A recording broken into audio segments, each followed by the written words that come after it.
আমরা ঘর সংসার সব ফেলে আমরা যেহেতু মা বোনরা রাস্তায় নেমেছি, আমরা রাস্তা থেকে আমরা ঘরে যাব না, আসিফের পদত্যাগ করে আমরা ঘরে ফিরবো। তারা তো বসছে কেন? তারা বসছে এখানে খাওয়ার জন্য, লুটপাট করার জন্য। তারা কিন্তু দেশের জন্য কাজ করার জন্য বসে না, কারণ তারা কিন্তু দেশের মায়াটা বুঝে না।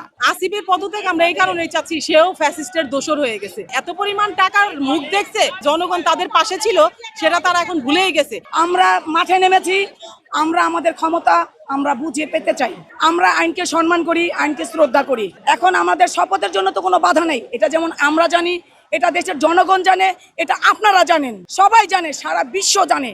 তাহলে আমাদের জনতার মেয়র ইশরাক হোসেনকে আমাদের মেয়র পদটা বুঝিয়ে দেওয়া হোক যে তোমরা বাচ্চা মানুষ, তোমরা রাজনীতির কিছু এখনো বুঝো না। ইশরাক হোসেন হচ্ছে একটা রাজনৈতিক পরিবার থেকে আসা, এখন তারা বুঝে না। তারা তো ক্ষমতার জন্য টাকা, তারা তো বুড়ি বুড়ি টাকা ইনকাম এখন শিখে গেছে। কত টাকা তাদের আগের লেবাসটা ছিল কি, আর এখন তাদের বর্তমানে লেবাসটা কি, এটাকে বুঝেন না। একটা মানুষের ড্রেস আপ দেখে বুঝতে পারবেন। তারা থাকতে আমরা কোনো সুস্থ নির্বাচন পাবো না। আমরা তার পদত্যাগ না করে আমরা ঘরে যাব না।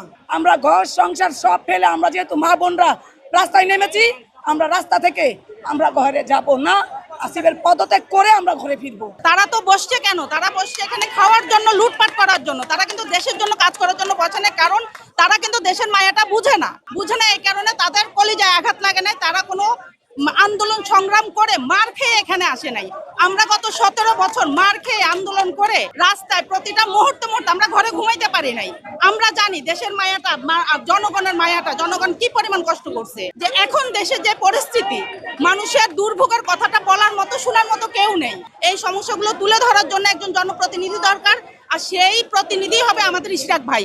উনি জনগণের ভোটে নির্বাচিত হয়েছে, নির্বাচিত হয়ে উনি এখানে শপথ গ্রহণ করার জন্য উনাকে কোর্টের রায় দিয়েছে উনার পক্ষে। যারা রাজনীতির কিছুই বুঝে না, যাদের বয়স বিবেচনা করলে, যাদেরকে আপনি দেখবেন যে তাদের ব্যাকগ্রাউন্ড খুঁজে বের করলে আপনি তাদের কিছুই নেই, রাজনীতির কোনো কিছু নেই। একটা মামলা নেই, হামলা নেই। এই 2 দিনে এসে একটা মাইর খেলো আর হয়ে গেল। এই ফ্যাসিস্ট সরকার, হাসিনা সরকার যেটা করে গেছে, এইটা যেন আর না হয়, এরা যেন এখানে থাকতে না পারে। আসিফের পদত্যাগ আমরা এই কারণেই চাচ্ছি, সেও ফ্যাসিস্টের দোসর হয়ে গেছে। কারণ তারা আসার পরে এত পরিমাণ টাকার মুখ দেখছে যে তারা যে সাধারণ মানুষ ছিল বা জনগণ তাদের পাশে ছিল, সেটা তারা এখন ভুলেই গেছে। যার কারণে আমরা পদত্যাগ চাচ্ছি। ক্ষমতার অপব্যবহার করছে এই উপদেষ্টা সংগঠনের সবাই, এর মধ্যে অন্যতম হচ্ছে আসিফ। যার কারণে আমরা তার পদত্যাগের জন্য আমরা রাজপথে নেমেছি, ছিলাম, আছি, থাকবো। ইশরাক ভাইকে শপথ গ্রহণ করানো হবে এবং অবশ্যই অবিলম্বে আসিফের পদত্যাগ আমরা দাবি জানাচ্ছি।